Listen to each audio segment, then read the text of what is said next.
ప్రేమగల తండ్రి, పరిశుద్ధుడా, జీవాధిపతి, గొప్ప దేవుడని కొందనాలయ్యా.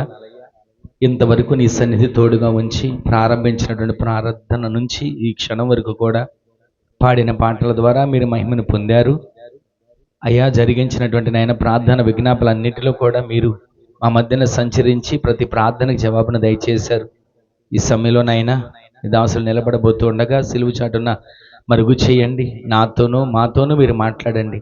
మహిమ కలిగిన వాక్కు ద్వారా, ప్రభావం కలిగిన వాక్కు ద్వారా, ప్రాణ ఆత్మ దేహాలు తెప్పరులు చేయగలిగిన వాక్కు ద్వారా మీరు మాతో మాట్లాడి మహిమను పొందమని, అటు ఘనమైన కార్యములు చేసిన దేవుడు అనేందుకై మీకు కృతజ్ఞతలు తెలియచేస్తూ, ఘనత మహిమ ప్రభావాలు మీకు ఆరోపిస్తూ, విత్తబడే ప్రతి ఒక్క విత్తనం ప్రతివాని హృదయం అనేటువంటి నేను నేల మీద మంచి విత్తనముగా మార్చబడి, మంచి నేలను పడి విత్తనంగా మార్చబడి ఫలించడానికి 30 60 100 ఫలించడానికి సహాయం చేయండి. ఎక్కడ కూడా ఈ విత్తనాలు అపవాది ఎత్తుకొని పోకుండా బిడ్డల హృదయాలు నైనా వినగల చెవి, గ్రహించగలిగిన మనస్సు నైనా మీ బిడ్డలకు అనుగ్రహింపజేసి మీరు మహిమ పొందండి. నిలబడుతున్న మీ సేవకులు మనుషుల జ్ఞానాన్ని మరుగు చేయండి, మనుషుని ఆలోచన మరుగు చేయండి.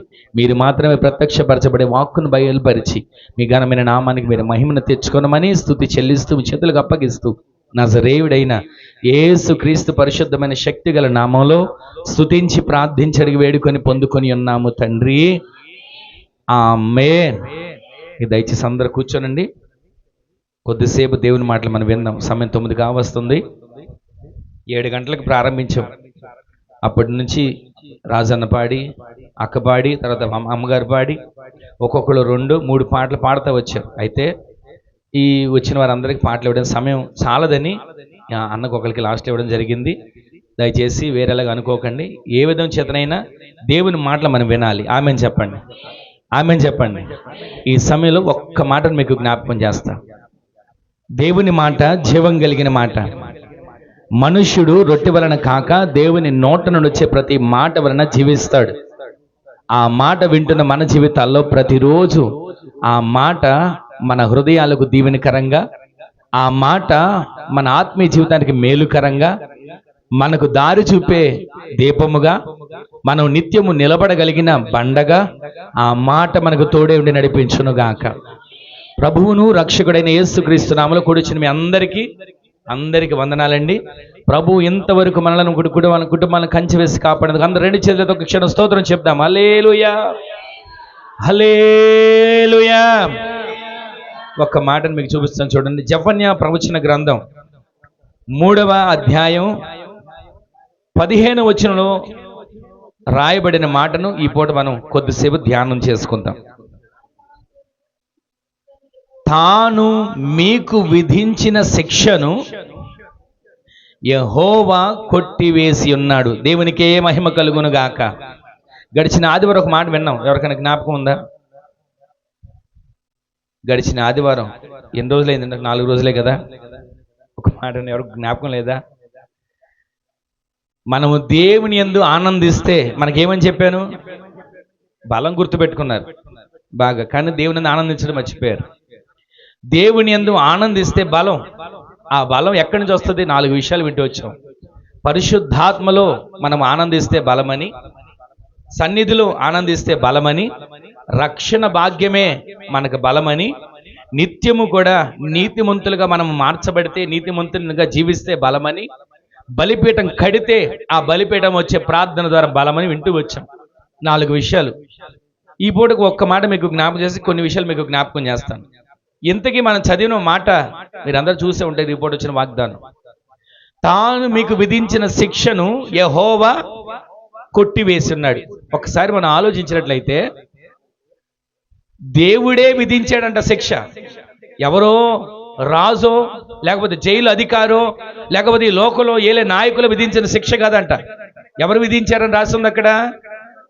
తాను మీకు విధించిన శిక్ష ఆయనే విధించాడు, ఆయనే కొట్టివేస్తున్నాడు. ఈ రోజు నీ మాట కొంచెం సేపు మీరు శ్రద్ధగా వినండి.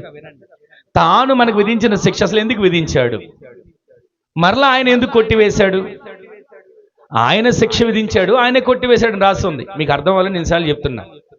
దేవుని పరిశుద్ధ గ్రంథాలు మనం చదివే ప్రతి మాట, మన కళ్ళతో చూసిన ప్రతి ఒక్క వాగ్దానం, దేవుడు ఎందుకని ఈ విధంగా పరిశుద్ధాత్మడు రాయించడం మనం ప్రతిరోజు ధ్యానించాలి. అక్కడ రాసిన మాట, తాను మీకు విధించిన శిక్ష యెహోవా కొట్టివేశాడు. అసలు ఆయన ఎందుకు విధించాడు, ఎందుకు కొట్టివేయాల్సి వచ్చింది? మనం ఎప్పుడైనా ఆలోచిస్తున్నామా? ఒక మాటను మనం తీసుకొని, ఆయనే శిక్ష విధించాడంట పరిశుద్ధ గ్రంథంలో కదా. ఆయనే గాయము చేస్తాడు, ఆయనే, మనకు తెలిసిన మాటే. ఆయన గాయం చేసేది ఆయనే, గాయాన్ని కట్టేది ఆయనే. ఎందుకని? మనకేదో గాయం అయితే కాసేపు సంబరపడదామని కాదు. ఆ గాయంలో మనకు ఒక గుణపాఠము, మనకు ఒక పాఠం నేర్పుతాడు. అక్కడ రాసిన మాట జెఫన్యా గ్రంథం 3వ అధ్యాయం 15వ వచనంలో రాసిన మాట ఏంటంటే, తాను మీకు విధించిన శిక్షను యెహోవా కొట్టివేసి ఉన్నాడు. ఈ రోజున మనము ఆత్మీయ జీవితంలో వెళుతూ ఉండగా, వాక్యానుసారంగా బ్రతుకుతూ ఉండగా, ప్రార్థనలో ఎదుగుతూ ఉండగా, ఆత్మీయ జీవితంలో ఒక ఉన్నతమైన స్థానానికి వెళ్ళాలి అని మనం ఆశపడుతుండగా, ఏదో రకమైన ఆటంకాలు, ఏదో రకమైనటువంటి సమస్యలు, ఏదో రకమైనటువంటి శిక్షలు మన మీదకి వచ్చి పడుతున్న పరిస్థితి మనం ఎప్పుడు అనుభవిస్తూ ఉంటాం. అయితే అప్పుడు మనం ఏమంటాం తెలుసా? ఎందుకని దేవుడు నన్నే ఎలా చేశాడు, ఎందుకని దేవుడు నాకే ఈ బాధ పెట్టాడు, ఎందుకని దేవుడు నన్నే ఎంతగా ఇబ్బంది పెడుతున్నాడు అని అనుకుంటూ ఉంటాం. వాస్తవం మన మనుషులం కదా, ఈ లోకంలో నరాలు ఆడుతున్న నరులం కాబట్టి చిన్న సమస్య వచ్చినా తట్టుకోలేని పరిస్థితి, చిన్న ఆపద వచ్చినా అది మనం తట్టుకోలేని పరిస్థితిగా ముందు ఎవరైనా పడతామంటే, దేవుడు నాకు ఎందుకు ఇలా చేశాడు, దేవుడు నన్నెందుకు ఇలా చేశాడు అని మనం అనుకుంటుంటాం. వాస్తవానికి అక్కడ మనం చదివిన మాట, తాను మీకు విధించిన శిక్షను యెహోవా కొట్టివేశాడు. అసలు దేవుడు ఎందుకు శిక్ష వేయాలి, ఎందుకు కొట్టేయాలి? శిక్ష ఎందుకు వేశాడు, ఎందుకు కొట్టేశాడంటే మీకు ఒక చరిత్ర జ్ఞాపకం చేస్తాను. చదవద్దులే కానీ జ్ఞాపకం పెట్టుకోండి. సమూయేలు 2వ గ్రంథం చివరి అధ్యాయంలో ఒక వ్యక్తి కనబడతాడు. ఆయన పేరు దావీదు. దావీదు గురించి దేవుడు అంటాడు, నేను కోరుకున్నవాడు ఇతడే అని అన్నాడు. ఇతడే నా హృదయానుసారుడు అన్నాడు. మరి దావీదు గురించి అన్ని మాటలు చెప్పాడు. దావీదు ఇదిగో నా కోసం దినమునకు 7 సార్లు స్తుతిస్తాడు, నన్ను కీర్తిస్తాడు, అరణ్యంలో ఉన్న పాడతాడు, ఎడారిలో ఉన్న పాడతాడు, రాజమందిరంలో ఉన్న పాడతాడు, ఒకవేళ అంతఃపురంలో ఉన్న పాడతాడు, సింహాసనం మీద కూర్చుని నన్ను గురించే పాడతాడు అని పలికిన దేవుడే ఒక రోజున దావీదు మీదకి శిక్షను ఎందుకు తీసుకురావాల్సిన పరిస్థితి వచ్చింది? చెప్పుకుంటే పోతే లోకంలో చాలా ఉంటాయి మనకి. ఉరి శిక్ష పడ్డ వాళ్ళని ఎవరైనా సరే శిక్ష పడిన తర్వాత వాళ్ళు బయట స్వేచ్ఛగా తిరగడానికి వీల్లేదు.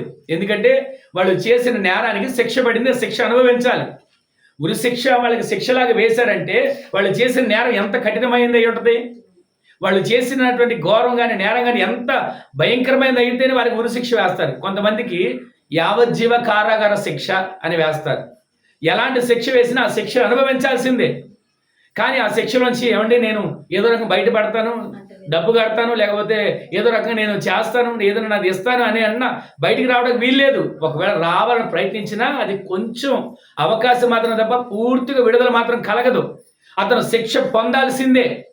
అయితే ఇక్కడ మనం వినేటువంటి మాట ఏంటంటే, యెహోవా తాను మీకు విధించిన శిక్షను ఆయనే కొట్టేస్తున్నాడు. ఇక్కడ మనం గమనిస్తే దావీదు చరిత్ర సమూయేలు 2వ గ్రంథంలో చివరి అధ్యాయం ఉంటుంది. మీరు మామూలు 2కి రాసుకోండి, రేపు ఎప్పుడైనా మీరు చూసుకుందరు కానీ ఇంటికి వెళ్ళిన తర్వాత అక్కడ రాసిన మాట ఏంటంటే, దావీదు దేవునికి ఇష్టానుసారుడైన వాడే, పాట పాడితే సౌలులో ఉన్న దయ్యం వదిలించిన వాడే, చిన్న ఒడిసిల పట్టుకొని గొల్యాతు ముందు నిలబడిన వాడే. అతను దావీదు ఏ పని చేసినా రాజు 100 ముందోళ్ళు అడిగితే వెళ్ళి శత్రువులు 200 ముందోళ్ళు తీసుకొని వచ్చి పడేసిన వాడు. అంత సామర్థ్యం కలిగిన వాడు. దావీదు మందసం తీసుకుని వెళ్తున్నప్పుడు ఆ మందసం ముందు నిలబడి గంతులు వేస్తూ దేవుని ఆరాధిస్తూ వెళ్ళినవాడు. అంతటి శౌర్య కార్యాలు చేసిన దావీదు, దేవునికి ఇష్టుడైన దావీదు, దేవునికి హృదయానుసారుడైన దావీదు, గొల్యాతుని హతమార్చిన దావీదు, అతని జీవితంలో జరిగిన సమస్య, వచ్చిన సంభవం ఏంటంటే, అక్కడ జరిగినటువంటి చరిత్రలో మీకు జ్ఞాపకం చేసేది, దావీదు తను ఒక స్థితిలోకి వచ్చిన తర్వాత, రాజుగా స్థిరపడిన తర్వాత, అన్ని అనుకూలంగా మార్చబడిన తర్వాత ఆయనలో ఒక ఆలోచన వచ్చింది. ఈ రోజు నేను రాజుగా ఉన్నాను కదా, నా సంఖ్య అంతా, నా జనసంఖ్య అంతా, నాకు ఎన్ని రాజ్యాలు ఉన్నాయి, ఆ అన్ని రాజ్యాల్లో ఎంతమంది ప్రజలు ఉన్నారు, నాకు వచ్చే పన్ను వసూలు ఎంత, నాకు ప్రజల యొద్ద నుంచి వచ్చేటువంటి కానుకలు ఎంత అని ఇవన్నీ లెక్క వేసుకున్నటువంటి ఆ పరిస్థితిలో జరిగినటువంటి చరిత్రని చెప్పనా? వాస్తవానికి రాజుగా నిలబెట్టింది దేవుడే, అభిషేకించింది దేవుడే, బలమిచ్చి గొల్యాతును చంపడానికి శక్తినిచ్చింది దేవుడే. ఇన్ని దేవుడు చేస్తే ఒక్కసారి దావీదుకి వచ్చిన ఆలోచన ఏంటంటే, నేను నా బలం, నా రాజ్యం, నా సైన్యం, నాకున్న ప్రజలు అని లెక్కేసుకొని అక్కడ రాసినమాట ఏంటంటే జనసంఖ్య చూడగోరగా అని రాసి ఉంటుంది. జనసంఖ్యను చూడడానికి ఒక సైనికుడు పిలిచి, నా జనం ఎంత ఉన్నారు లెక్క పెట్టండి, నా ప్రజలు ఎంతమంది ఉన్నారు లెక్క పెట్టండి, నా రాజ్యంలో నాకున్నటువంటి రాజ్యాలన్నింటిలో ఎంత నాకు వసూలు చేయబడుతుందో, ఎంత నాకు వస్తుందో అంత లెక్క కావాలి అని లెక్క చూడాలి. వాస్తవం లెక్క చూసుకోవడం తప్పు అంటారా? చెప్పరేంటండి? ఇప్పుడు లెక్క చూసుకోవడం తప్పు అంటారా? మన ఇంట్లో ఎంత ఆదాయం అవుతుంది, ఎంత ఖర్చు చేస్తాం లెక్క ఉండాలి కదా మనకైనా. లెక్క చూసుకుంటున్నాడు, కానీ అది దేవునికి ఇష్టం కానిదిగా మార్చబడింది. దేవునికి హృదయానుసారుడే, దేవుడు కోరుకున్నవాడే, దేవుని చేత బలము పొందినవాడే, జయము పొందినవాడే, యుద్ధం చేసే విజయం పొందినవాడే. చిన్న పిల్లవాడిగా ఉన్నా, ఎత్తరులుగా లేకపోయినా గొల్యాతు మీదకి వెళ్ళి జయాన్ని పొందుకొచ్చిన వాడే. అలాంటి వ్యక్తి ఒక రోజున దావీదుని దేవుడు ఏమంటాడు తెలుసా? ఒక దూతను పంపించి చెప్తున్నాడు, నీవు దేవుని దృష్టిలో దోషిగా మార్చబడ్డావు. నీవు దేవుని దృష్టిలో దోషి మార్చబడ్డావు. ఏం కావాలి నీకు? ఇదిగో 3 ఆప్షన్స్ పెడుతున్నా. ఏం తీసుకుంటావు? కరువు కావాలా, శత్రువు తరవడం కావాలా, దేవుని చేతిలో పడటం కావాలా అని అడిగితే వెంటనే ఇవన్నీ ఆలోచించిన దావీదు, అయ్యా తప్పు చేసింది నేను, ఈ నోరు లేని గొర్రెలు లాంటి వాళ్ళు వీళ్ళు ఏం చేశారయ్యా, అదేది నేను అనుభవిస్తాను, దేవుని చేతిలో పడటమే నాకు మంచిది అని అన్నాడు. శిక్ష వేసింది ఆయనే, శిక్ష కొట్టివేసేది ఆయనే. ఆఖరికి కొంత సమయం అయిన తర్వాత ఆ దావీదు చరిత్రలో మనం గమనించినట్లయితే దేవుడే అక్కడ కోపాన్ని అణచుకొని దావీదును క్షమించి కనికరించి వర్ణాను అనేటువంటి ఒక పొలం దగ్గర కళ్ళంలో బలిపీఠం కడితే ఆ బలిపీఠం మీద వేసినటువంటి ఆ ధూపానికి దేవుడు పశ్చాత్తాప్తుడిగా మార్చబడినట్లుగా లేఖనాలు చూస్తున్నాం. మీకు ఈ చరిత్రను ఎందుకు జ్ఞాపకం చేస్తున్నానంటే, తాను మీకు విధించిన శిక్షను యెహోవానే కొట్టివేస్తున్నాడు. ఆయనే విధిస్తున్నాడు, ఆయనే కొట్టివేస్తున్నాడు. నీకు ఏది కావాలో కోరుకో అని దావీదు దగ్గరికి ఆయనే వచ్చాడు. ఏది కావాలో నువ్వు ఎన్నుకో, నీకు శిక్ష ఖచ్చితంగా పడాలి, ఏ శిక్ష కావాలో కోరుకో అని అన్నాడు. సరే, ఇదంతా జరిగింది. ఆ జరిగిన దాంట్లో దావీదు ఏం చేశాడు తెలుసా? దేవునికి అప్పగించుకున్నాడు. ఈ రోజు నీ మాటలు వింటున్న మన చేతిలో ఒక్కసారి, దేవుడు మనకు శిక్ష వేసేవాడా? దేవుడు మనల్ని శిక్షించేవాడా? దేవుడు మన మీద పగబెట్టుకునేవాడా? దేవుడు మన మీద కోపం చూపేవాడా? కొన్ని సందర్భాల్లో మనం లేఖనాల్లో చూస్తే, రెఫరెన్స్ రాసుకోండి. యెషయా గ్రంథం 51వ అధ్యాయం 22వ వచనంలో రాయబడిన మాట ఒకటి ఉంటుంది. ఒకసారి రెఫరెన్స్ రాసుకొని నేను చెప్తాను. ఆ రెఫరెన్స్ మీరు రాసుకున్న తర్వాత ఎవరైనా లైట్ వేసి చదివితే కదా ఆ వచనం చూడండి. ఒకటి యెషయా గ్రంథం 51వ అధ్యాయం 22వ వచనంలో రాయబడిన మాట, నీ ప్రభువైన యెహోవా తన జనుల నిమిత్తం వ్యాజ్యమాడు నీ దేవుడు ఇలాగూ సెలవిచ్చుచున్నాడు. నీ ప్రభువైన యెహోవా తన జనుల నిమిత్తం వ్యాజ్యమాడే యెహోవా ఇలాగూ సెలవిస్తున్నాడు. ఏమని? ఇదిగో తూలిపడి చేయు పాత్రను, ఇదిగో తూలిపాటు పడిపోయే పాత్రను, నా క్రోధ పాత్రను నీ చేతిలో నుండి తీసివేసి ఉన్నాను. గట్టిగా ఒకసారి ఆమె చెప్పండి. ఆమేన్. క్రోధ పాత్రను తీసివేశాడు. ఆమె చెప్పండి. ఆమేన్. ఇందుకే క్రోధ పాత్ర అంటే ఏంటో మనకు అర్థం అవ్వాలి కదా. క్రోధ పాత్ర అంటే దేవుని ఉగ్రత, క్రోధ పాత్ర అంటే దేవుని కోపం, క్రోధ పాత్ర అంటే దేవుడు మన మీద చూపించే సహనం. ఈ రోజున ఈ మాటలు వింటే మన జీవితంలో ఇంతవరకు శిక్షలో ఉన్నాం, ఇంతవరకు శిక్షను అనుభవిస్తున్నాం. శిక్షణ వేరు, శిక్ష వేరు. మనము శిక్షలో ఉన్నట్టుగా లేఖనాలో తాను మీకు విధించిన శిక్షను యెహోవా కొట్టివేశాడు అని ప్రభు ఈ దినాన మనకి ఇచ్చిన వాగ్దానం. అది మీకు జ్ఞాపకం చేస్తున్నా. ఆయన మనకే శిక్ష వేశాడు. ఏ శిక్షని ఆయన కొట్టివేశాడు అని అంటే, ఎంతవరకు ఒకవేళ మనం దేవునికి అవిధేయులుగా, అయిష్టముగా, మనకు నచ్చిన విధంగా, మనకు తోచిన విధంగా ఒకవేళ మనం జీవిస్తున్నామేమో, ఆయన ఒక క్రోధ పాత్రను పట్టుకొని ఉన్నాడంట. కోపం పరిశుద్ధ గ్రంథంలో కదా, ఆయన కోపం ఎంతసేపు ఉంటుందంట? నిమిషకాలమే. కానీ ఆయన దయ ఆయుష్కాలం అంతా దయ చూపించే దేవుడు. కానీ ఆయుష్కాలం అంతా దయ చూపించినా పెద్దగా మనం దాన్ని పట్టించుకోలేము. కానీ నిమిషం మాత్రం కనుక ఆయనకు కోపం అయితే మనం తట్టుకోలేము. ఈ రోజు నీ మాట వింటున్న మన జీవితంలో ఆయన కోపాన్ని చూపించట్లేదంట. ఆ క్రోధ పాత్రను ఏం చేశాడు? ఆయన తీసివేశాడు. గట్టిగా ఆమె చెప్పండి. ఆయన మనల్ని కనికరించాడు కాబట్టి ఈరోజు సజీలుగా ఉన్నామండి. మనం ఎవరైనా సరే ఆయన కనికరించాడు కనుక జీవించగలుగుతున్నాం. ఇంకొక మాట మీకు జ్ఞాపకం చేయనా, యోబు ఆస్తిపరుడు. ఊజు దేశం అంతట్లో న్యాయవంతుడు యథార్థవంతుడు అని పరిశుద్ధ గ్రంథంలో మొదటి వచ్చిన ప్రారంభంలో రాసి ఉంటుంది. అంతటి భక్తుడికి ఒక్కసారిగా కష్టాలు వచ్చాయి, అంతటి భక్తుడికి ఒక్కసారిగా ఇబ్బందులు కొలిమి వచ్చింది. అతను ఏం చేయాలి? ఆ భక్తుడు దేవుని నమ్ముకున్నందుకు నాకు ఈ బాధ వచ్చింది అని అనాలి. వాస్తవానికి దేవుడికి నేను బలిపీఠం కట్టా, ప్రార్థన చేశా, ధూపం వేశా, నాకు దేవుడు ఎందుకు నన్ను ఇలా చేశాడు అని చెప్పి దేవుని మీద తిరగబడాలి. కానీ ఎంత కోల్పోయినా, ఒకే రోజు ఆస్తి పోయినా, ఒకే రోజు పిల్లలు పోయినా, ఒకే రోజు ఒకవేళ అంతా కోల్పోయినా సరే, రాను రాను ఆరోగ్యం కోల్పోయినా 19వ అధ్యాయం వచ్చేసరికి ఏమంటాడు తెలుసండి? నా విమోచకుడు సజీవుడు. ఆమెను చెప్పండి. నా విమోచకుడు ఎవరు? సజీవుడు. నా చర్మము చీకిపోయినా, నా దేహం ఎముకలు గూడిగా మార్చబడిపోయినా, ఒక రోజున నేను నా విమోచకుడిని కన్నులారా చూస్తాను. ఈ రోజున ఆయన కన్నులారా చూసేటువంటి నేత్రాలు మనకు ఉండాలి. అలా చూసే వరకు మనం ఉండాలంటే దేవుని కోపం పాత్ర తోయబడాలి, మనకు క్షేమం కలగాలి. అక్కడ రాసిన మాట, తాను మీకు విధించిన శిక్ష యెహోవా కొట్టివేశాడు. కొట్టివేసిన దేవుడు మన జీవితాల్లో మేలే చేస్తాడు. ఒకటి, ఆయన కోపం మన మీద ఉండకుండా తప్పిస్తాడు. రెండవది, యెహెజ్కేలు గ్రంథం 39వ అధ్యాయం 27వ వచనంలో రాసిన మాట ఉంటుంది. ఒకసారి అక్కడ మీకు ఒక మాట జ్ఞాపకం చేస్తాను, తెలిసిన వారిని చూడండి. యెహెజ్కేలు ప్రవచన గ్రంథం 39వ అధ్యాయం. వారి యందు అన్యజనులు అనేకులు ఎదుట నన్ను పరిశుద్ధపరచుకొందును. అన్యజనులోనికి వారిని చెరగా పంపి వారిలో ఎవరిని ఇకను అచ్చట ఉండనియక తమ దేశమునకు వారిని సమకూర్చిన సంగతిని బట్టి నేను తమ దేవుడైన యెహోవానై ఉన్నానని, నేను వారికి దేవుడనై ఉన్నానని వారు తెలుసుకుంటారు. అప్పుడు ఇశ్రాయేలీయుల మీద నేను నా ఆత్మను కుమ్మరించెదను. నేను ఇక వారికి పరాజముకుడనై ఉండను. నేను వారికి ఇక పరాజముకుడనై ఉండను. గట్టిగా ఆమె చెప్పండి. ఇందాక క్రోధ పాత్ర అంటే కోప పాత్రను పడేశాడు, మనకి క్షేమాన్ని ఇస్తాడు. ఆయన మన మీద ఉన్నటువంటి శిక్షను కొట్టివేశాడు, మనకి దారిని కలుగు చేశాడు. మరొకటి ఇక్కడ ఏంటో రాయబడి చెప్పన, పరాజముకుడనై ఉండను అంటే దానికి అర్థం ఏంటంటే, నేను ఇక మీద నా బిడ్డలకు వ్యతిరేకంగా ఉండను.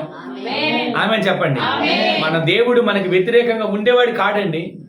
మనల్ని ప్రతిరోజు కరుణించేవాడు, కనికరించేవాడు, కటాక్షించేవాడు, కరుణ చూపించేవాడు, క్షేమాన్ని దయచేసేవాడు, కృపను చూపేవాడు. ఆయన మనకు వ్యతిరేకంగా ఉండడు. ఆమె చెప్పండి. సరే, దీని గురించి వివరించడానికి సమయం లేదు, చాలా సమయం అయిపోద్ది. ఈ కోపాన్ని చూపించడం ఇక్కడ మనకు వ్యతిరేకంగా ఉండడు. ఇంతకీ ఏం చేస్తాడు? కొన్ని విషయాలు రెఫరెన్స్ చెప్పి నేను ఆ మాటలు చెప్పి ముగించేస్తాను త్వరగానే. కొంచెం పేజీ యువతల 37వ అధ్యాయం 27 వచనం చదవండి. యెహెజ్కేలు గ్రంథంలోనే 37:27. పైగా నుండును, నేను వారికి దేవుడినై ఉండును, వారు నా జనులై ఉండును, మరియు వారి మధ్య నా పరిశుద్ధ స్థలము నిత్యము ఉండుటను బట్టి యెహోవానైన నేను ఇశ్రాయేలును పరిశుద్ధపరచు వాడనని అన్యజనులు తెలుసుకుందురు. 37:27 చదవండి ఒకసారి. నా మందిరము వారికి ఆ మాట కావాలి. నా మందిరము వారికి. అందరూ ఒకసారి ఆమె చెప్పండి. మూల వాక్యం మరొకసారి జ్ఞాపకం చేస్తారు, వినండి. తాను మీకు విధించిన శిక్షను కొట్టేశాడు. కొట్టేసిన దేవుడు ఏం చేస్తున్నాడంటే, కోపాన్ని మన మీద చూపకుండా క్రోధ పాత్రను పడేసేస్తున్నాడు. రెండవది ఏం చేస్తాడంటే, మనకు ఇప్పటి వరకు ఏ విషయంలో దేవుడు ఒకవేళ దేవుడే వ్యతిరేకంగా ఉంటాడా అని అనుకోకండి. కొన్నిసార్లు దేవుడు యోబుకు అవకాశం ఇచ్చింది ఎవరు? అపవాదికి అవకాశం ఇచ్చి పంపించింది ఎవరు? దేవుడే కదా. ఆయన పంపిస్తేనే అపవాది వచ్చాడా, లేదా వాడంతటా వాడు రాగలిగాడా? వాడందరికి వాడు రాగలదు అని చెప్పి ప్రయత్నించాడు. ఎటు చూసినా ఏముంది? ఇంటి చుట్టూ కంచె ఉందని చెప్పి కంచె దాటలేక వాడు మళ్ళీ దేవుని దగ్గరికి వెళ్ళి అంటాడు, అయ్యా నీ భక్తుడు అంటున్నావు, నీ సేవకుడు అంటున్నావు, నీ మాట వినేవాడు అంటున్నావు, నీకు లోబడేవాడు అంటున్నావు, యథార్థవంతుడు అంటున్నావు, న్యాయవంతుడు అంటున్నావు, అందరిలో కల్లా నీతిమంతుడు అంటున్నావు. నువ్వు కంచె ఉంచావు కాబట్టి అయ్యా కంచె తీసి చూడు, బయటపడుతుంది తడాక అన్నట్టు మాట్లాడాడు. దేవుడు పంపించకపోతే వాడు వచ్చేవాడని అంటారా? చెప్పరేంటండి. ఈ రోజున దేవుని సందులో మాటలు వింటున్న మీరు కొన్నిసార్లు మనకి కష్టాలు వస్తున్నాయి, నష్టాలు వస్తున్నాయి, ఆపదలు వస్తున్నాయి, ఇరుకులు ఇబ్బందులు వస్తున్నాయి. అప్పుడు మీరు అనుకోవాల్సింది తెలుసా, దేవుడే నాకు ఈ బాధలు కలుగు చేశాడని చెప్పి దేవుని మీద మన నేరాలు మోపడం కాదు. ఏది వచ్చినా సరే నా దేవుని ముందు ఇవేవి నన్ను లెక్క చేయవు. ఆమె చెప్పండి. నా దేవుని కృప ముందు ఈ కష్టాలు ఎంత? నా దేవుడు నాకు ఇచ్చే కృప ముందు ఈ బాధలు ఎంత? నా దేవుడు ఇచ్చే కృప ముందు నాకు ఈ శత్రువు కలిగించేటువంటి అవమానం ఎంత? నా దేవుడు నాకు ఇచ్చే కృప ముందు ఈ లోకంలో వచ్చే నిందలైన అవమానాలని ఇవంతాన్ని మనం తృణీకరించాలి. మనం వాటిని పట్టుకుని వేలాడుతుంటాం. అయ్యో నాకు ఇంత అవమానం, ఇంత కష్టం వచ్చింది, ఇంత నెట్టుకు వచ్చి, ఇంత బాధ వచ్చింది అని మనం వాటిని పట్టుకుని బాధపడిపోతుంటాం. ఒక్క మాట చెప్తున్నాను వినండి. ఏ విధము చేతనైనా దేవుడు మనకు ముందు, మనకు పైగా దేవుడు ఉండబోతున్నాడు. మందిరం ఎక్కడ ఉందంట? మందిరం వారికి ఎలా ఉంది? మందిరం వారికి పైగా ఉంది. ఆమేన్ చెప్పండి. మందిరం పైగా ఉంది అంటే దాని అర్థం చెప్పనా? దేవుడు నీకు తోడుగా నడిపించబోతున్నాడు. ఈ రోజు నుంచి శిక్షను కొట్టివేసి ఆ దేవుడు నీకు ఏం చేయబోతుందో తెలుసా? మొట్టమొదటిగా నీకు తోడై దేవుడు నడిపించబోతున్నాడు. ఆమేన్ చెప్పండి. ఈ రోజు నుంచి ఈ తారీఖు వేసుకోండి. వాళ్ళంత తారీఖు 18వ తారీఖు జూన్ నెల. ఈ రోజు మీరు తారీఖు, ఈ వాగ్దానం మీకు వచ్చే ఉంటుంది కదా వాట్సాప్లో, ఈ వాగ్దానాన్ని సేవ్ చేసుకోండి. దేవుడు మాకు విధించిన శిక్షను ఏం చేశాడు? ఆయనే కొట్టివేశాడు. ఇప్పుడు మీకు మాట వినిపిస్తున్నా. కొట్టివేసిన దేవుడు ఏమై ఉంటాడంటే ఆయన కోపం అనే పాత్రను తోసేసి మనకి క్షేమాన్ని ఇస్తాడు. రెండోది ఆయన వ్యతిరేకతను తొలగించేసి మనతో సహవాసం చేస్తాడు. ఇక్కడ వరకు ఉపోద్ఘాతం విన్నారు. ఇప్పుడు మీరు వినే మాట చెప్పనా? దేవుడు మనకు ఆయన శిక్షను కొట్టివేసి మనకు చేసేది ఏంటంటే ఆయన మందిరము మనకు పైగా ఉంచుతాడు. ఆమేన్ చెప్పండి. మందిరం పైగా ఉంచడం అంటే దేవుడు మనకు తోడుగా ఉండి నడిపిస్తాడు. ఆమేన్ చెప్పండి. ఇశ్రాయేల్ ప్రజలకు ఒక పద్ధతి ఉంది, ఒక సూచన. అదేం చెప్పనా? వాళ్ళు ఎప్పుడు ప్రయాణం మొదలుపెట్టినా వాళ్ళకి పగలు చల్లదనాన్ని, వారికి పగలు వెచ్చదనం కలగకుండా కాపాడడానికి ఏముంచాడు ఆయన? మేఘ స్తంభాన్ని. రాత్రి వారికి వెలుగువ్వడానికి ఏముంచాడు? అగ్ని స్తంభాన్ని. ఈ రోజున ఆ మేఘ స్తంభమైన దేవుడు అగ్ని స్తంభం వారికి ఎలా నడిచాడు చెప్పనా? ఒక్క మాట అందరూ జాగ్రత్త వినండి. వారు పగలు ప్రయాణం చెయ్యాలి అన్నా ఎవరికి వాళ్ళు, నేను ఈరోజు వెళ్తాను, నాకు ఈరోజు పని ఉంది, ఈరోజు బయలుదేరతా అని అనడానికి వీల్లేదు. ఎప్పుడు మేఘం కదులుద్దో అప్పుడు వాళ్ళు గుడారాలు మొత్తం మేకులు బీక్కొని మళ్ళీ చుట్టుకొని వెంటనే మేఘంతో కూడా బయలుదేరిపోవాలి. లక్షలాది మంది, ఇంచుమించు 30 లక్షల మంది ప్రజలు ఒక వ్యక్తి మాట విన్నారండి. సాధ్యమనంటే అసలు మామూలుగా అయితే చెప్పరేంటండి? ఒక వ్యక్తి మాట లక్షల మంది విన్నారండి. ఈ రోజు మన కుటుంబంలో ఒక యజమాని మాట ఇంట్లో వాళ్ళు ఎవరైనా ఒకరు వింటున్నారా? కొన్ని సందర్భాల్లో వారు చెప్పేటోళ్ళ, నేను వినేటోళ్ళమా? వాళ్ళు చెప్తే మేము చేయాలా అనే రకంగా ఒక కుటుంబంలో ఎంత ఎదుగుంటే లక్షలాది మందిని మోసి ఎలా నడిపించి ఉంటాడండి. ఈ రోజు నీ మాటలు వింటున్న మన జీవితంలో తాను మనకు విధించిన శిక్షను కొట్టివేయడానికి దేవుడు కొట్టివేసి మనకి ఏం చేయాలి తెలుసా? ప్రతిరోజు ఆయన మనకు తోడుగా ఉండి నడిపిస్తున్నాడు. ప్రతిరోజు అండి మీరు వెళ్తున్న మార్గంలో దేవుని మేఘం మీతో ఉందని విశ్వసించండి. మీరు వెళ్తున్న మార్గంలో రాత్రి వెళ్తున్న దేవుని అగ్నిస్తంభం మీతో ఉందని విశ్వసించండి. ఏ ఆపద, ఏ తెగులు మీ దగ్గరికి వస్తుందేమో అప్పుడు చూడండి. ప్రతిరోజు ఆయన మేఘం మనతో నడుస్తుంది. ఆయన మనకు తోడు, ఆయన మందిరాన్ని మనకు తోడుగా నడిపేస్తాడు. మందిరపు దీవెన, మందిరంలోకి రమ్మని, మందిరంలోకి రావాలని ఎందుకు అనుకున్నారు? ఏ సేవకులైనా సరే బోధించేది మందిరం మీకు పైగా ఉంటే, మందిరం నీడలో మీరు నడుస్తుంటే ఆ మేఘం ఎప్పుడు కూడా మీకు వెచ్చదనం కలగకుండా, వెచ్చదనం ఎండ అంటే శ్రమ, బాధలు, ఇరుకులు, ఇబ్బందులు కలగకుండా ఆ మేఘం తోడుగా నడిపించడానికి మీరు మందిరం నీడలోకి రావాలి. ఆ మందిరం మీకు పైగా ఉండాలి. ఆ మందిరం పైగా ఉండి వెళ్తా ఉంటే ఏం జరిగిందో చెప్పనా?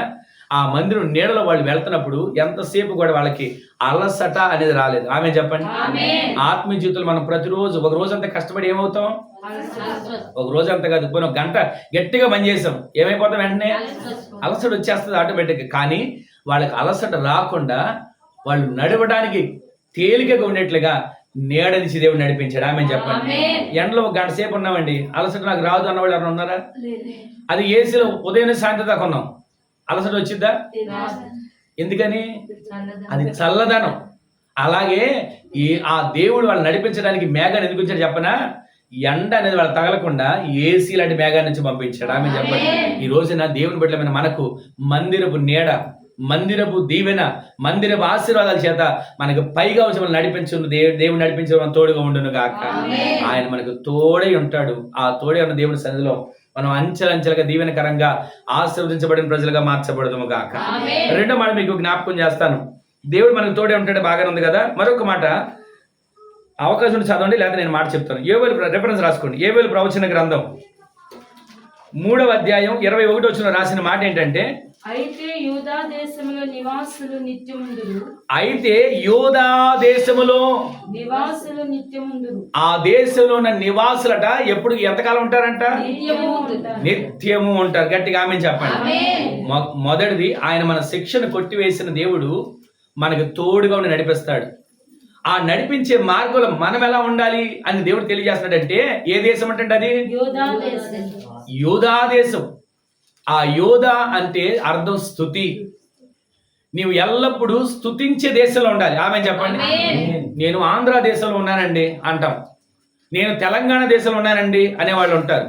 నేను తమిళ దేశం అండి, నాది కన్నడ దేశం అండి, నాది మలయాళ దేశం అండి, నాది ఇంగ్లీష్ దేశం అండి. దేశాలు రకరకాలు ఉన్నాయి. కానీ ఒక మాట చెప్పనా, దేశం అంటే కాదు, దేశం అంటే ఎవరు? మనుషులు. ఆ మనుషులు ఎలాంటి వారికి ఉండాలి చెప్పనా? ఏ దేశంలో చెప్పనా? నేను తెలుగు దేశం, నేను హిందీ దేశం, నేను ఇంగ్లీష్ దేశం, నేను ఫలానా ఉర్దూ దేశం అనే దానికంటే కూడా మనందరము స్తుతించే దేశంలో ఉందుము గాక. యోధా దేశంలో మీరు నిత్యము నివాసం చేసే వారిగా మార్చబడుదురు గాక. మీ ఇంట్లో, మీ కుటుంబంలో, మీ వ్యక్తిగత జీవితంలో ఎల్లప్పుడూ ఉండాల్సిన చెప్పనా, దేవుని స్తుతించే దేశంగా మీరు మార్చబడుదురు గాక. ఈ రోజు నుంచి మీ దేశం ఏది అని మిమ్మల్ని ఎవరైనా అడిగారు అనుకోండి, మాది యోధా దేశం అని చెప్పండి. ఆమె చెప్పండి. యోధా దేశం అంటే ఈ దేశం కాదురా తరివేస్తారేమో. అలా కాకుండా యోధా అంటే ఇదరా బాబా అర్థం, స్తుతించే దేశం. మేము ఎల్లప్పుడు స్తుతించే వారం. మా పేరే స్తుతి, మా ఇంటి పేరే స్తుతి, మేము ఎల్లప్పుడు చెల్లించేదే స్తుతి అని స్తుతించే వారు ఎక్కడ ఉంటారంటండి? నిత్యము ఆయన సన్నిధిలో ఉంటారు. ఆమె చెప్పండి. ఇప్పుడు కోట్ల కొలది దేవుని దూతలు పరలోకంలో దేవుని ఏం చేస్తాయి? ఎల్లప్పుడు వాటి పని అదే, గాన ప్రతిగానాలు చేయడం, స్తుతించడం. అలా స్తుతించి దేవుని గణపరుస్తుండే. ఈ రోజున మనం దేవుని దూతల కంటే గొప్పవారు. ఆమె చెప్పండి.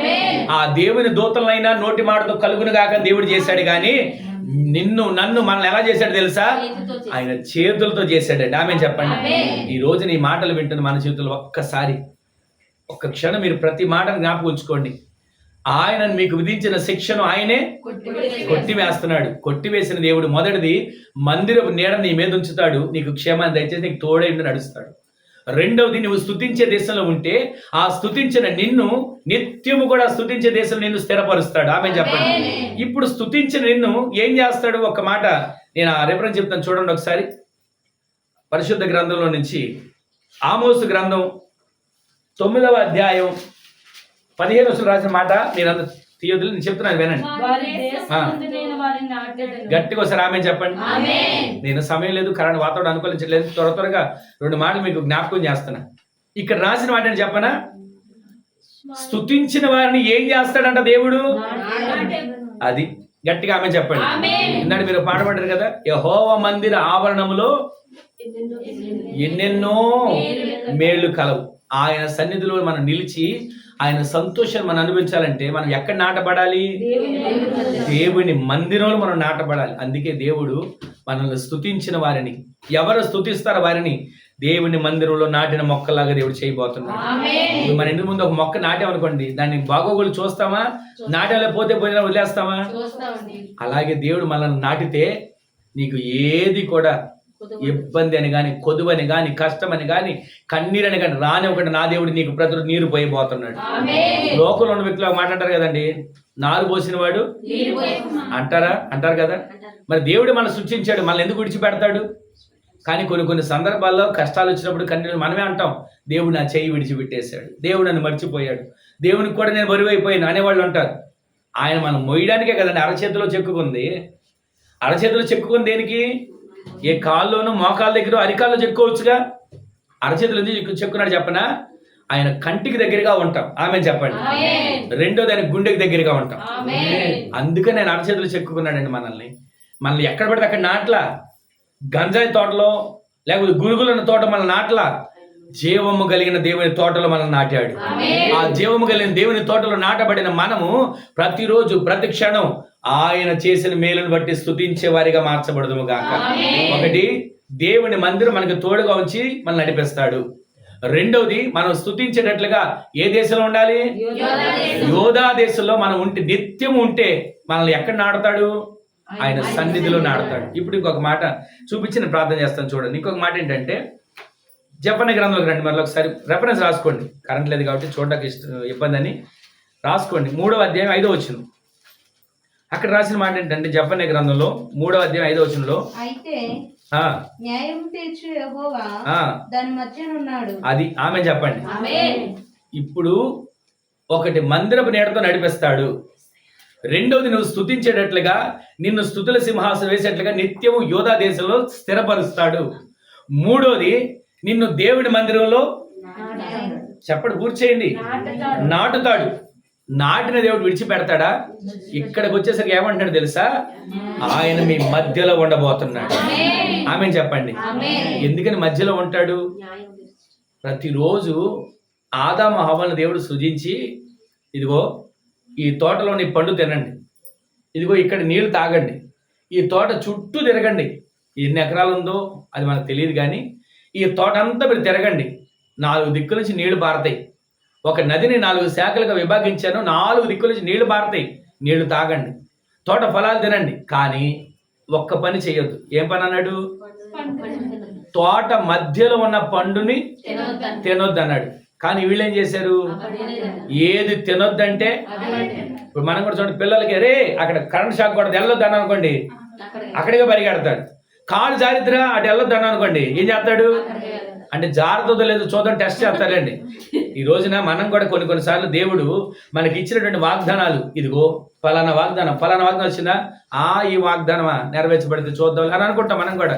కానీ ఈ రోజు దేవుడు ఇచ్చిన వాగ్దానం, నిజంగా నేను పొద్దుటి నుంచి ఈ వాగ్దానాన్ని ధ్యానం చేస్తుంటే దేవుడు నాతో మాట్లాడుతున్నాడు. ఆయన మాకు ఏ శిక్ష అంటే ఏ శిక్ష ఎంతవరకు ఉన్నా ఆ శిక్ష అంతటి ఈ రోజు దేవుడు కొట్టివేస్తున్నాడు. ప్రతి వాగ్దానం బట్టి మనం బలపరచబడాలండి. మనం ఈ లోకంలో వెండిస్తేనో బంగారం ఇస్తేనో డబ్బు వస్తేనో సంబరపడతాం అనుకుంటాం. కానీ ఒక మాట చెప్పనా, మనం దేవుని బిడ్డలు, మనం దేవుని వాగ్దానాన్ని బట్టి సంతోషించే వారిగా మార్చబడుతుంది. మనకి ఈ లోకంలో వెండి కన్నా బంగారం కన్నా ఏది మనకు విలువైంది? దేవుని మాట. ఆమెన్ చెప్పండి. దేవుని వాగ్దానం. ఆమెన్ చెప్పండి. ఈ వాగ్దానం మనకి దొరికితే చాలు. భక్తులు అంటారు కదా, అయ్యా క్రొవ్వు మెదడు దొరికినంత సంతోషంగా ఉందయ్యా నీ వాక్యం దొరికినప్పుడు, జుంటతేన దారుల కన్నా మధురంగా ఉందయ్యా. మరొక భక్తుడు అంటాడు, నీ వాక్యమే నన్ను బ్రతికించింది, నా బాధలలో ఇదే నాకు నెమ్మదినిచ్చింది. ఎన్ని మాటలు ఉన్నాయండి వాక్యం గురించి. నీ వాక్యమే నా పాదములకు నా త్రోవకు. ఈ రోజున కరెంట్ లేకపోవచ్చు, ఒకవేళ ఆటంకం కలిగింది అనుకుంటాం, కానీ ఈ ఆటంకం దేనికో దేవుని చిత్తం. ఏ విధం చేత ఏది జరిగినా దేవుని మన మేలు కొరకు. ఆమె చెప్పండి. భక్తులు పాట రాశారు కదా, అంతా అది మనందరూ తెలిసిన మాటే, కానీ మనం ఒప్పుకోం. అంతా నా మేలు కన్నావయ్యా, కరెంట్ ఎందుకు పోయింది? అంతేనా? అంతా నా మేలు కన్నావయ్యా, ఇవాళ పని ఎందుకు పోయింది అని అనుకుంటుంటాం. కానీ పని ఎందుకు ఆపిందో కరెంట్ దేవుని చిత్తం. ఆమె చెప్పండి. ఏది జరిగినా దేవుడు మన మేలు కొరకే చేస్తాడు. ఏది జరిగినా దేవుడు మన మంచి కొరకే చేస్తాడు. ఈ రోజు నీ మాటలు వింటున్న మన జీవితంలో ప్రతిరోజు దేవుడు నీ మధ్య ఉంటాడు. ఎందుకో చెప్పనా, ఆదాము హవ్వలు దేవుడు వచ్చి చల్లపూట వాళ్ళ మధ్యలో ఉన్నప్పుడే కదా వాళ్ళు సంతోషంగా మాట్లాడుకోగలిగారు. ఎప్పుడైతే అపవాది స్వరమిని తినొద్దన్న పండు తిన్నారో మహిమ దేహం పోయిందండి. అప్పుడు మొదలైంది శిక్ష. మహిమ దేహం పోగొట్టుకున్న తర్వాత ఏమి చేశాడు దేవుడు? శిక్ష వేశాడు వాళ్ళకి. ఏం శిక్ష అది? ఇప్పటి వరకు చెమట పట్టకోకుండా బ్రతికారు. ఇప్పటి వరకు తోటలో పండిన పళ్ళని చేతితో అలా కోసుకుని తిని బ్రతికారు. ఈ రోజు చేయరు తెలుసా? మీరు మీ చేతులతో కష్టపడాలి, మీ చేతులతో దున్నాలి, మీ చేతులతో పండించుకోవాలి, మీరే తినాలి అన్నాడు. ఆ రోజు మొదలైంది చెమట పట్టడం. చెమట పట్టి నేల మీద పడిన తర్వాత ముళ్ళు మొలిచాయి. ముళ్ళు సామాన్యంగా వచ్చినాయి కాదు, చెమట ద్వారా ముళ్ళు వచ్చాయి. ఆ ముళ్ళే మన కళ్ళలో గుచ్చుకొని కాళ్ళలో గుచ్చుకొని, ఏసన ఒక మాట అన్నాడు, ముళ్ళ కిరీటం అని ఏదో ప్రసంగులు చెప్తున్నారు. స్టేజీ మీద కూడా ముళ్ళే, నడిస్తే ముళ్ళు, ఇంట్లో ముళ్ళు, పడకలో ముళ్ళు, మనం ఎక్కడికి వెళ్తే అక్కడ ముళ్ళు ఉన్నాయి అంటున్నాడు. ముళ్ళు అంటే మనం అనుకుంటాం లోకంలో ఉన్న చెట్లు ముళ్ళు కాదు, సమస్యలు, శ్రమలు. ఈ రోజున ఆ శ్రమలన్నీ ఎక్కడి నుంచి వచ్చాయి? ఒక్క మాటని మీరడం వలన, ఒక్క మాటని హద్దు దాటడం వలన మనిషి దేవుడు ఇచ్చిన మహిమను పోగొట్టుకొని ముళ్ళుని తెచ్చుకున్నాడు. ముళ్ళు దేవుడు సృష్టించాల, దేవుని సృష్టిలో భాగం కాదు అది. మనిషి చేసిన అపరాధం వల్ల, మనిషి చేసిన దోషం వల్ల, మనిషి చేసిన శిక్ష వల్ల, వచ్చిన శిక్ష వల్ల ముళ్ళు వచ్చాయి. ఆ ముళ్ళే కుటుంబాల్లో కలతలు, ఆ ముళ్ళే కుటుంబాల్లో కన్నీళ్లు. ఒకే కుటుంబంలో ఉంటారు, ఒకే కుటుంబంలో జీవిస్తుంటారు. కొన్నిసార్లు ఎన్ని పరిస్థితులు ముళ్ళు, ఎన్ని ఆటంకాలు ముళ్ళు, ఎన్ని అవస్థలు ముళ్ళు. ఈ రోజు నీ రాత్రి ఈ మాటలు వింటున్న మన జీవితంలో ఆయన నీకు మందిరంగా నీకు తోడుగా నడుస్తాడు. రెండవది, నిన్ను స్తుతించే దేశంలో, యోధా దేశంలో నిత్యమును ఉండేట్లుగా చేస్తాడు. మూడోది, నిన్ను దేవుని సన్నిధిలో నాటుతాడు. నాలుగోది, ఆయనే నీ మధ్యలోకి వచ్చి నివాసం ఉండబోతున్నాడు. ఆమె చెప్పండి. దేవుడు మనతో ఉంటే అంతకుమించి ఆనందం ఉందండి. ఏమంటే మా పలానా స్నేహితుడు రావడం లేట్ అయిందండి, ఆలస్యమైందండి, ఫోన్ చేయడం ఆలస్యమైందండి, ఫోన్ కలవలేదండి, ఎంత కంగారు పడతాం? ఈ లోకంలో ఉన్న ఒక మనిషే కొంచెం ఆలస్యమైతే అంత కంగారు పడుతున్నామే. దేవుని సన్నిధిలో ఆయనతో మాట్లాడడానికి ఏ రోజైనా ఆలస్యమైంది అనుకుంటున్నామా? దేవుని సన్నిధిలో ఈ రోజు నేను దేవునితో మాట్లాడడానికి సమయం అయిపోతుంది, దేవుడు నాతో మాట్లాడడానికి సమయం అయిపోతున్నాను, ఏ రోజైనా తొందరపడుతున్నామా? ఈ రాత్రి ఒక్క మాటను మీరు వినండి. ఆ మాట మన జీవితాల్లో మేలుకరంగా మార్చబడాలి. ఆయన మీకు విధించిన శిక్షను ఏం చేస్తున్నాడు? ఆయన కొట్టివేశాడు. కొట్టివేసిన దేవుడు మందిరాన్ని మీకు తోడుగా ఉంచి మందిర నీడలో ఆయన తోడుకొని మిమ్మల్ని నడిపిస్తున్నాడు. రెండవది, స్తుతించే యోధా దేశంలో మిమ్మల్ని నిత్యం ఉంచుతున్నాడు. మూడవది, దేవుని మందిరంలో మిమ్మల్ని నాటుతున్నాడు. నాలుగవది, ఆయనే మీ మధ్యలోకి వచ్చి మీతో నివాసం చేస్తున్నాడు. చివరి మాట ఒకటి మాట చెప్పి నేను ముగిస్తాను, చూడండి ఒకసారి. అదే యెషయా గ్రంథంలో 33:22 రాసిన మాట అని చెప్పనా? ఆయనే మనల్ని రక్షిస్తాడు. ఆమె చెప్పండి, రిఫరెన్స్ రాసుకోండి. యెషయా గ్రంథం 33:22 రాసిన మాట ఇప్పుడు నేను చెప్తున్నాను, రిఫరెన్స్ రాసుకోండి చాలు. ఆయనే మనల్ని రక్షిస్తాడు అని ఉంటుంది. ఇంకొక రిఫరెన్స్ రాసుకోండి, అదే యెషయా గ్రంథం 60:18. ఈ వచనం తీసి చూడండి అవకాశం ఉంటే. 33:22లోనేమో ఆయన మనల్ని రక్షిస్తాడు. ఇప్పుడు 60:18 ఈ వచనం చూడండి. ఇక మీదట నీ దేశమున బలత్కారము మాట వినబడదు. బలత్కారం అనే మాట వినబడదు. ఆమె చెప్పండి. శిక్ష ఉన్నంత కాలం ఏ పని చేసినా బలత్కారమే. శిక్ష ఉన్నంత కాలం ఏ పని చేసినా ఆటంకమే. శిక్ష ఉన్నంత కాలం ఏ పని చేసినా అవమానమే. ఇప్పుడు ఎప్పుడైతే దేవుడు మనతో శిక్షను కొట్టివేసి నడుస్తున్నాడో, మందిరపు నీడలో నడిపిస్తున్నాడో, ఆ మందిరపు నీడలో మనకి తోడుగా నడుస్తున్నాడు. స్తుతించే యోధా దేశంలో మనల్ని నిత్యం ఉండేట్లుగా చేస్తున్నాడు. దేవుని మందిరంలో మనల్ని ఒక మొక్కగా నాటుతున్నాడు. ఆయనే మన మధ్యలోకి వచ్చి నివాసిగా మనతో సంచారం చేస్తున్నాడు. చివరిగా ఇక్కడ రాసిన వాడిని చెప్పనా, ఆయన మనల్ని రక్షిస్తాడు.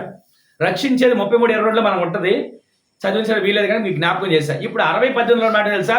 ఇవన్నీ జరిగాక వినండి. ప్రారంభం నుంచి మందిరపు నీడలో నీకు తోడుగా ఉన్న తర్వాత, స్తుతించే దేశంలో నిత్యము నిన్ను ఉంచిన తర్వాత, నిన్ను దేవుడి మందిరంలో కూర్చి వినండి నాటిన తర్వాత, నాలుగోది, ఆయనే మన మధ్యలోకి వచ్చి నివాసం ఉన్న తర్వాత మనల్ని రక్షిస్తాడు. రక్షించిన తర్వాత ఇప్పుడు ఏం చేస్తాడో తెలుసా? ఇవన్నీ జరిగింది. ఇప్పుడు ఆ మాట చదువునమ్మా తీసిన వాళ్ళు గట్టిగా ఆమె చెప్పండి ఒకసారి. ఎకను నీ దేశమున. ఆమె చెప్పండి. ఎప్పటివరకు నీ దేశంలో బలాత్కారం ఉంది, ఎప్పటివరకు నీ దేశంలో దేవుని కోపం ఉంది, ఎప్పటివరకు నీ దేశంలో శిక్ష ఉంది, ఎప్పటివరకు నీ దేశంలో తృణీకారం ఉంది, ఎప్పటివరకు నీ దేశంలో అవమానం ఉంది, ఎప్పటివరకు నీ దేశంలో దేవుని కోపం ఊరేగింది, ఎప్పటివరకు నీ దేశంలో దేవుని వ్యతిరేకం ఊరేగింది. కానీ ఎకను నీ దేశంలో బలాత్కారం అనే మాట గాని వినబడదు. ఇంకొక మాట చదవండి అక్కడే. నీ సరిహద్దులలో పాడు అనే మాట గాని, పాడు అనే మాట గాని, నాశనం అనే మాట గాని నీకు వినబడదు. ఆమె చెప్పండి. నీ ఇంట్లో గాని, నీ సరిహద్దుల్లో గాని, నీ కుటుంబంలో గాని, నువ్వు పనిచేసే చోట గాని బలాత్కారం అనే మాట వినబడదు. చెప్పండి గట్టిగా అందరూ ఆమేనండి. బలాత్కారం అనే మాట నీకు వినబడదు. నీ ఇంట్లో అన్నింటికి అనుకుంటాం పాడైపోయింది, జీవితం పాడైపోయింది, ఉద్యోగం పాడైపోయింది, ఆరోగ్యం పాడైపోయింది, ఇల్లు పాడైపోయింది, కుటుంబం పాడైపోయింది అంటుంటాం కదా. పాడు అనే మాటకి నీ ఇంట్లో వినబడకుండా దేవుడు చేయబోతున్నాడు.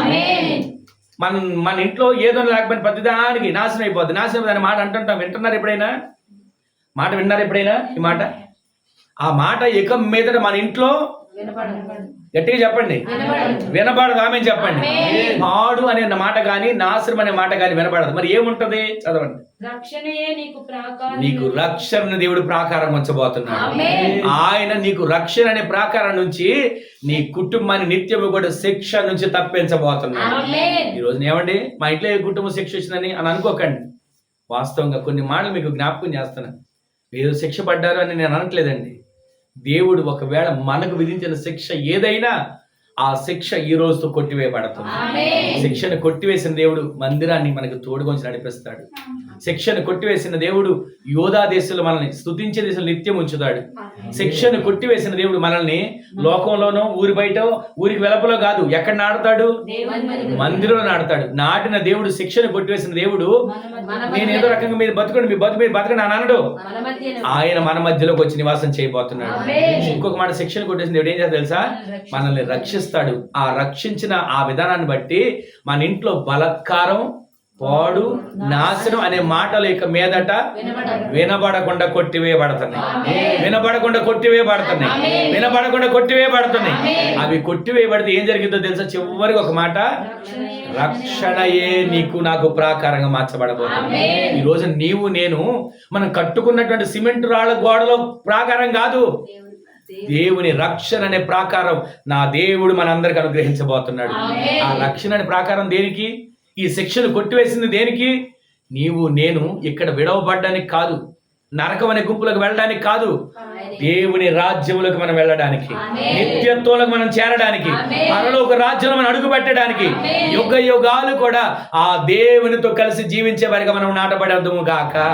అలా మార్చబడాలని ఆశ మనకు కలిగి ఉంటే మన జీవితాల్లో ఆయన శిక్షను కొట్టివేసి, ఆయన విధించిన శిక్ష ఆయన కొట్టివేశాడు. చాలా విషయాలు ఉన్నాయి, కానీ వాటన్నిటిని చెప్పడానికి అవకాశం లేదు, కరెంటు లేదు. అయితే సమయం కూడా చాలా అయిపోయింది కదా, ఇప్పటికీ ఆలస్యమైంది. తల వంచండి, ప్రార్థన చేసుకుందాం.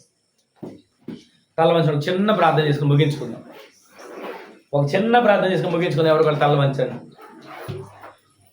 మహిమ కలిగిన దేవుడు ఈ దినాన్ని మనకి ఇచ్చిన మాట, ఆయనే మన శిక్షను కొట్టివేసి మనకు క్షేమాన్ని దయచేయబోతున్నాడు. తాను మీకు విధించిన శిక్షను యెహోవా కొట్టివేస్తున్నాడని మూలవాక్యంలో వాగ్దానం ద్వారా దేవుడు మాట్లాడుతూ వచ్చాడు. ఒక్క క్షణం, అయ్యా నీ క్రోధ పాత్ర నా నుంచి తోసివేసావయ్యా, నీ క్రోధ పాత్ర నుంచి నన్ను తప్పించావయ్యా, నాకు పరాజ్ముఖుడిగా ఉండకుండా, వ్యతిరేకంగా ఉండకుండా నాకు నీ సన్నిధిని తోడుగా ఉంచావు ప్రభువా, నీ మందిరాన్ని మాకు తోడుగా ఉంచావయ్యా. అయ్యా ప్రతి దినం కూడా మేము యోధా అనే దేశంలో నివాసం ఉండేట్లుగా, నిత్యం ఉండేట్లుగా మమ్మల్ని స్థిరపరిచావు ప్రభువా. మమ్మల్ని మీ మందిరంలో నాటావయ్యా, మా మధ్య నీవు నివాసిగా ఉన్నావయ్యా, మమ్మల్ని రక్షించావయ్యా. ఇదిగో రక్షణయ్య మాకు ప్రాకారంగా ఉంచావు. ఇక మీదట మా కుటుంబాల్లో కానీ మా జీవితాల్లో కానీ పాడు నాశనమైన మాట వినబడకుండా మాకు నడిపించిన వాడా నీకు వందనాలయ్యా. ఎంత ఒక్క క్షణం ఒక చిన్న ప్రార్థన చేసుకోండి. మహిమ గల మా తండ్రి, మీ పాదాల చెంతకు చేరుతున్నామయ్యా. ఎంతైనా నమ్మదగిన దేవుడు, ఈ దినానైనా అననుకూలమైనటువంటి పరిస్థితుల్లో కూడా అపవాది ఆటంకాలు కలుగు చేసినప్పటికీ కూడా నీ బిడ్డలనైనా ఎలాంటి పరిస్థితి అయినా నీ బిడ్డలు నీ సంధిలో చేరి నీ నామాన్ని ఘనపరిచారయ్యా, నిన్ను స్తుతించారయ్యా. ఇదిగో నీ మాటలు హృదయం అనే పలక మీద భద్రం చేసుకుని వెళ్తున్నారయ్యా. ఈ మాటలు వారి హృదయాల్లో స్థిరపరచబడును గాక. వారి ఇంట్లో అడుగు పెడుతుండగానే ఈ మాటలో ఉన్న జీవం వారి ఇంట్లో వారితో కూడా నడుచును గాక. వారి ఇంట్లో వాక్యం అనే వెలుగు చేత నింపబడుదురు గాక. ఒక కార్యాలు జరిగించండి. అడుగు పెట్టిన ప్రతి ఒక్క బిడ్డను దీవించండి, ఆశీర్వదించి కృపతో నింపండి. నిత్యము నీ కృపాక్షమతోడు బలపరచండి. నిత్యమైనటువంటి వాత్సల్యత, నిత్యమైనటువంటి కృప, నిత్యమైనటువంటి మేలులు బిడ్డలు అనుభవించేట్లుగా సహాయం చేసి ఘనత మహిమ ప్రభావాలు మీరు మాత్రమే పొందుకొనమని, అటు ఘనమైన కార్యాలు మీరు చేసిన దేవుడు అన్నందుకు మీకు మాత్రమే కృతజ్ఞతలు తెలియజేస్తూ ఘనత మహిమ ప్రభావాలు మీకు ఆరోపించుకుంటూ అడుగుపెట్టిన ప్రతి ఒక్క బిడ్డలను వారి కుటుంబాన్ని దీవించి మళ్ళీ వారందరికీ కావాల్సిన కృపాక్షేమములు సమృద్ధిగా అనుగ్రహించి మహిమ పొందమని, అటు ఘనమైన కార్యాలు మీరు చేసినందుకు వందనాలు చెల్లిస్తే, ఎవరు బలహీనలుగా ఉన్నా, రోగులుగా ఉన్నా, ఎవరు ఏ ఇబ్బందులు ఉన్నా, ఆర్థిక ఇబ్బందులు ఉన్నా, అయ్యే ఏ సమస్యలు ఉన్నా, ప్రతి సమస్యలన్నిటికీ ముగింపు కలుగు చేసి బిడ్డల నోటి నిండా నవ్వు దయచేసి మేలు చేసి మహిమ పొందండి. గర్భఫలం కోసం ఎదురు చూసే బిడ్డల జీవితంలో కార్యాలు చేయండి. ప్రతి వాని కుటుంబాలను ఆశీర్వదించమని, చేతి పనులు, వ్యవసాయం, భూములు నైనా విత్తనాలు చల్లబోతున్నారు నైనా సకాలంలో వర్షాలు ఉండడానికి, సకాలంలో పంటకి కావాల్సిన ప్రతి ఒక్క అవసరాలు తీర్చబడడానికి అయ్యా వారి పిడికెడు విత్తనాలు విత్తుతూ ఉండగా అవి నాయన సంతోషమైన పనులు వారు మోసుకుని వెళ్ళగలిగిన సహాయం చేసి మీరు మహిమ పొందండి. ప్రతి వారు చేతి పనులు, కూలి పనులు, ప్రతిరోజు వెళ్ళే మార్గాలు ప్రభు తోడు కొంచెం మేలు చేసి మహిమ పొందండి. ఘనత మహిమ ప్రభలు మీకు ఆరోపిస్తూ తాను మీకు విధించిన శిక్షను యెహోవా కొట్టివేశాడని మాట్లాడుతూ వచ్చారయ్యా. ఎవరి మీదుగా ఏ శిక్ష ఉండకుండా ప్రతి శిక్షను మీరు కొట్టివేసి అయ్యా ప్రతి వారికి రక్షణ అనే ప్రాకారం మీరు ఉంచినందుకు వందనాలు చెల్లిస్తూ ఘనత మహిమ ప్రభావాలు మీకు ఆరోపిస్తున్న నజరేయుడైన యేసుక్రీస్తు పరిశుద్ధమైన శక్తి గల నామంలో స్తుతించి ప్రార్థించడానికి వేడుకొని పొందుకొని ఉన్నాము పరమ తండ్రి. ఆమేన్, ఆమేన్, ఆమేన్. మన తండ్రి అయిన దేవుని యొక్క ప్రేమ, కుమారుడును ప్రభువైన యేసుక్రీస్తు ప్రభుల వారి యొక్క కృప, మహాకనికరం, పరిశుద్ధాత్మ దేవుని యొక్క అన్యోన్య సహవాసమైన సన్నిధి ఇప్పుడును ఎల్లప్పుడూ నిరంతరము బిడ్డలకు, కుటుంబానికి, కలిగిన సమస్తానికి, ఇది అడుగుపెట్టిన ప్రతి ఒక్కరికి వారి కుటుంబాలకు కృపా సమాధానములు సదాకాలం సమృద్ధిగా తోడేటి నడిపించును గాక. ఆమేన్.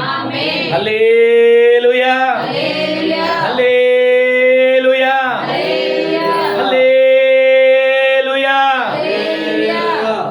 అందరికి వందనాలండి, అందరికి వందనాలు. నా ప్రభు కృప మీ అందరికి తోడే ఉండును గాక.